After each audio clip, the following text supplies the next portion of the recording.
Umunsi wa 32 gukoresha iby'Imana yaguhaye. Ubwo twisanze twarateranirijwe hamwe mu buryo bwiza kandi bw'igitangaza ngo tube ingingo z'umubiri wa Kristo, mureke dukomeze tujye imbere buri wese amaranire kuba icyo yaremewe kuba cyo. Abaroma igice cya 12 umurongo wa 5. Icyo uri cyo ni impano Imana yaguhaye, icyo ukora ni impano uha Imana. Umugani w'Abadanwa.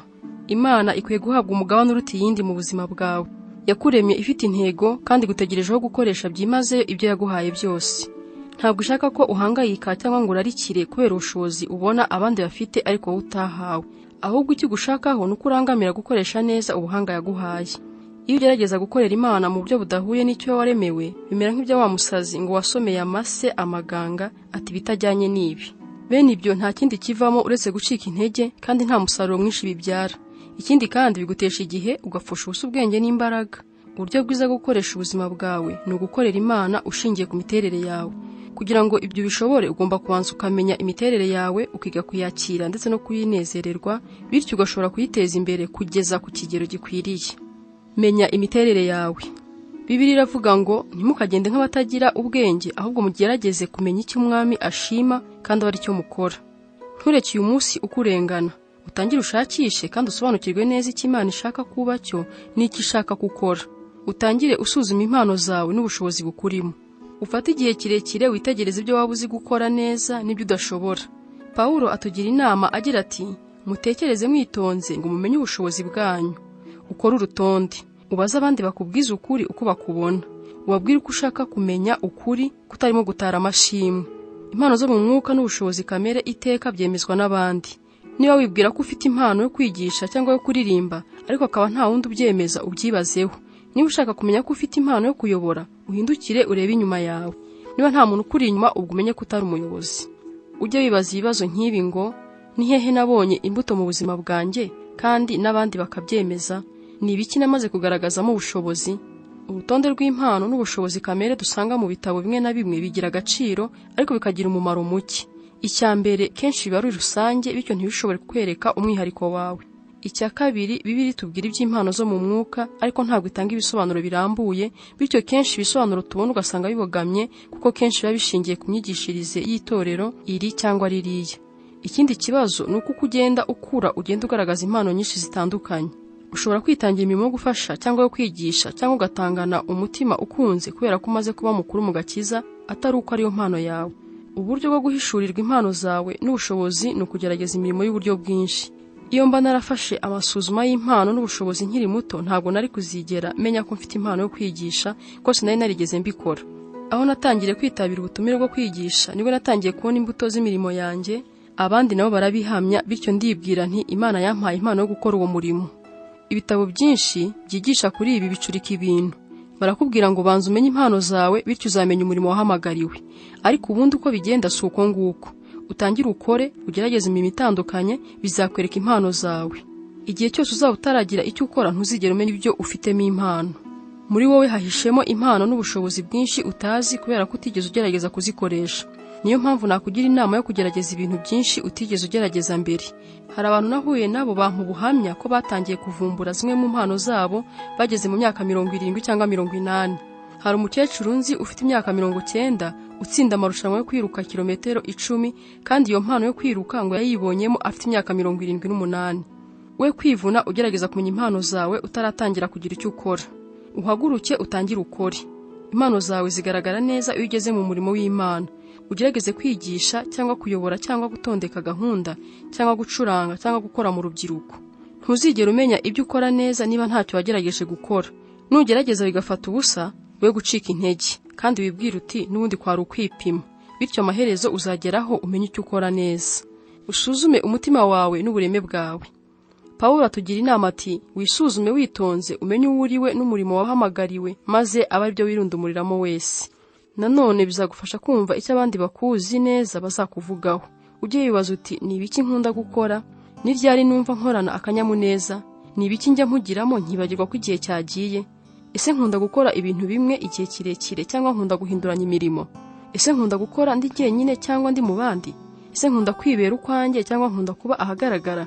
Nkunda gutekereza cyane cyangwa nishimira amarangamutima? Ni iki nkunda cyane? Kurushanwa cyangwa gufatanya n'abandi? Witegereze ibyo wanyuzemo byose, ukuremo amasomo byakwigishije. Usuzume ubuzima bwawe maze wibaze uburyo bwakugize uwo uriwe. Mose yabwiye Abisirayeli ngo mwibuke uyu munsi ibyo mwize ku Uwiteka kubw'ibintu bitandukanye yabanyujijemo.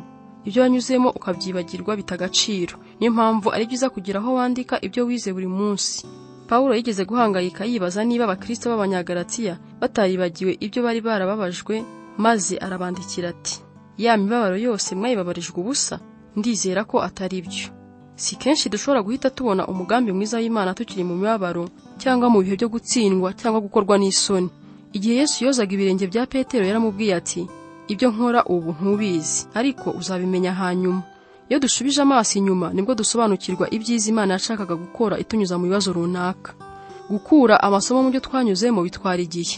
Nakugira inama yo gufata nk'iminsi 3 mu mpera z'icyumweru kugira ngo ukore umwiherero w'isuzuma buzima, ufate igihe cyo kwitonda, ukagenda ureba uburyo Imana yagiye ikora mu bihe bikomeye bitandukanye by'ubuzima bwawe, kugira ngo wibaze uko yabishaka gukoresha ayo masomo yose yakwigishije ngo ushobore kuyafashisha abandi. Hari imfashanyigisho ushobora kwifashisha. Wemere kandi wishimire imiterere yawe. Ubwo Imana izi ibyiza bigukwiriye, wagombye kwakirana umutima ushima uburyo yakubumbye.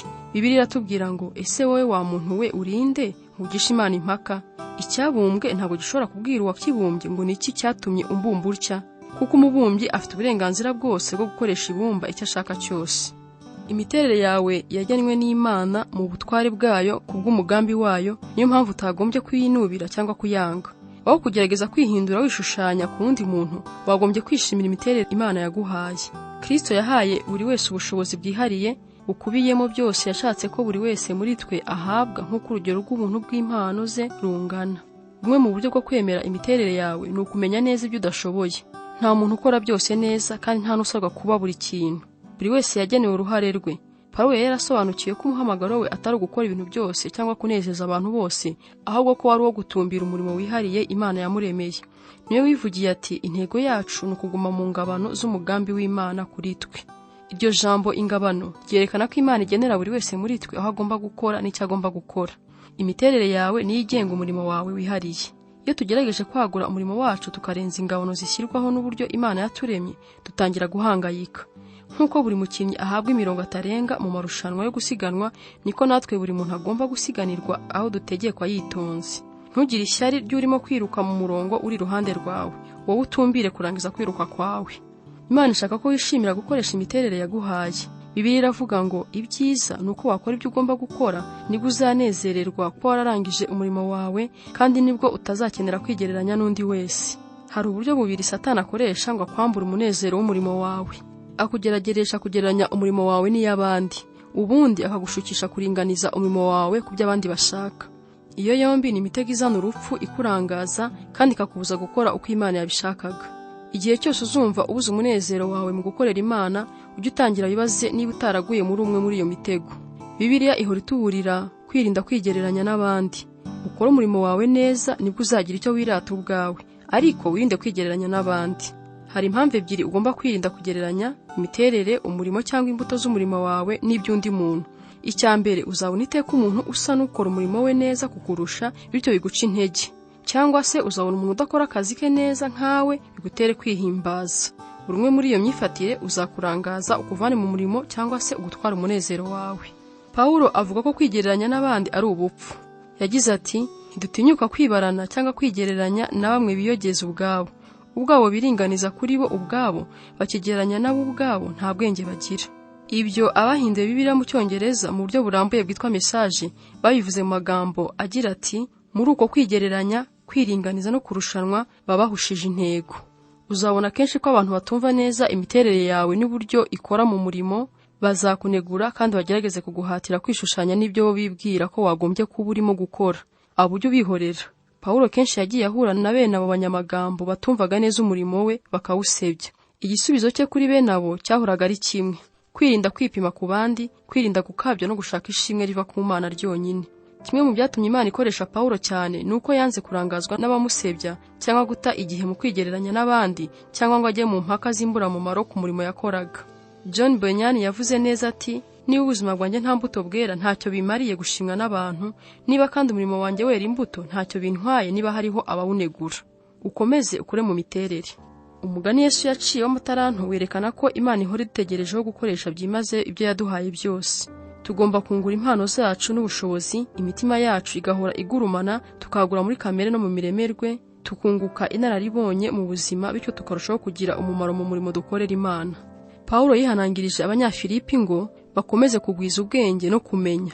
Ahandi yibutsa Timoteyo ati, watse impano y'Imana ikurimo. Iyo umubiri wawe udakora imyitozo, imikaya yawo igira intege nke ndetse ikagwingira. Niko bimera no ku mpano n'ubushobozi Imana yaguhaye. Iyo utabikoresheje birazimira. Yesu yaciye umugani w'amataranto agamije gushimangira iryo hame. Ubwo yavugaga kuri wa mugaragu wanze kungura itaranto ye, shebuja yagize ati, mumwambure iyo taranto ye muyihuriye ufite 10. Iyo udakoresheje itaranto wahawe urayitakaza. Iyo ukoresha ubushobozi wahawe, Imana irabwongera. Pawulo yabwiye Timoteyo ati, ukora uko ushoboye ngo ukoreshe ubushobozi Imana yagushyizemo, ubukoreshe. Impano iyo ari yo yose waba warahawe ishobora gukura kandi ikajya imbere kuko kuyikoresha. Urugero, nta muntu uhabwa impano yo kwigisha ngo ize yuzuye, ariko kuko kwihugura, kuganira n'abandi n'akamenyero, umwigisha mwiza ashobora guhinduka umwigisha uhebuje, kandi uko igihe gihita agakura akavamo umwigisha w'ikirangirire. Ntuzigere unezezwa n'impano yagwingiriye hagati. Ugire umwete wiga ibyo ushobora kwiga byose. Ujye ugira umwete wo gukorera Imana mu buryo bushimwa, bene ibyo ntibizagukoza isoni. Ujye witabira buri buryo bubonetse bwo kwihugura kugira ngo ukomeze imiterere yawe kandi ukarishye ubushobozi bwawe. Nitugera mu ijuru tuzakorera Imana iteka ridashira. Ubu dushobora kwitegura uburyo tuzakora uwo murimo tukawimenyereza tukiri hano ku isi. Nk'uko abakinnyi bitegura imikino y'isi, tugomba guhora twitoza igihe tugitegereje uriya munsi ukomeye. Ibyo babikorera guhabwa ikamba rya zahabu ryangirika rigatibara. Mwebwe iryo mukurikiye rihora ari zahabu iteka ryose. Ubu turitoreza imirimo n'ibihembo by'iteka. Gutekereza ku ntego y'ubuzima bwanjye. Ingingo yo kuzirikana. Imana ikwiye guhabwa ibyiza biruta ibindi. Umurongo wo gufata mu mutwe. Ujye ugira umwete wo kwishyira Imana nk'ushimwa, umukozi udakwiriye kugira ipfunwe, ukwiriranya neza ijambo ry'ukuri. Timoteyo wa 2 igice cya 2 umurongo wa 15. Ikibazo cyo gutekerezaho. Nakora iki ngo nkoreshe neza ibyo Imana yampaye?